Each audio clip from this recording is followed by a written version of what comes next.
কি মনে হয় এটা এখন যারা আছে এটা কি আমাদের করবে বা দেশে কি হলো হইব? এখন একটা সার্কাস। হুম।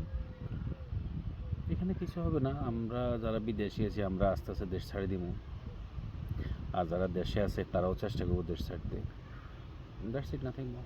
কারণ এই দেশ কারো নয়, এই দেশ হলো যারা রাজনীতি করে শুধু তারা জনগণলাই করে।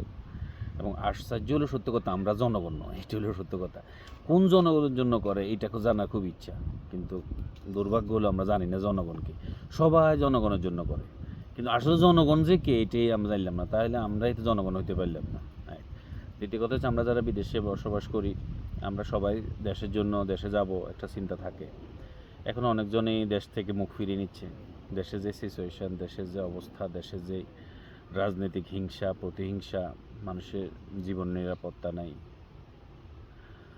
মানুষ বেঁচে আছে ঠিক আছে, কার মুখে হাসি নাই। এখন কেউ খেয়ে গেছে, কেউ খাবে, এইটাই বাস্তবতা। এটাকে মানিয়ে যারা থাকতে পারবে থাকবে, আর যারা আমাদের মতো নিরীহ তারা চলে যাবে। That's it. এর বাইরে তাহলে কিছু আমাদের না। আর দেশে ফিরে হবে না? আমাদের আর দেশে ফিরে হবে না, আমরা কুত্তা জীবন দেশের বাইরে বাইরে কাটাই দিব এই জীবন যাতে বেঁচে থাকি। আর দেশের ভবিষ্যৎ? দেশের ভবিষ্যৎ এভাবেই চলবে, কেউ আসবে কেউ যাবে, কেউ আসবে কেউ যাবে, আবার স্বাধীন হবে, আবার নতুন করে স্বাধীন হবে কিছুদিন পর পর আমাদের দেশ। আমরা শুধু স্বাধীনতা অর্জন করতে থাকবো। দেশটা কয়বার স্বাধীন হয়? ক্ষেত্র বিশেষে বহুতবার হয়। যেটা আমাদের দেশের মতো, হ্যাঁ? স্বাধীন হয় স্বাধীন হয়।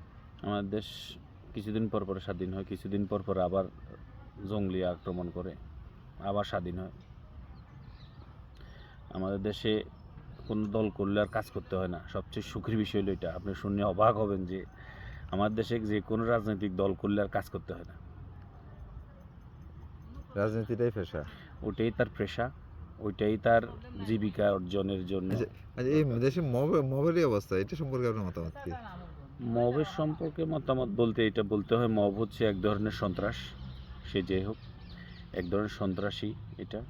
সেকেন্ড কথা হচ্ছে এটা যদি কারোর প্রতি কারো আক্রোশ থাকে, ক্ষোভ থাকে, সে এখন মব বাণী লাগাই দেয়, সে তার এটা উঠিয়ে নেয়। সো মব এক ধরনের সন্ত্রাস। ধন্যবাদ আপনাকে।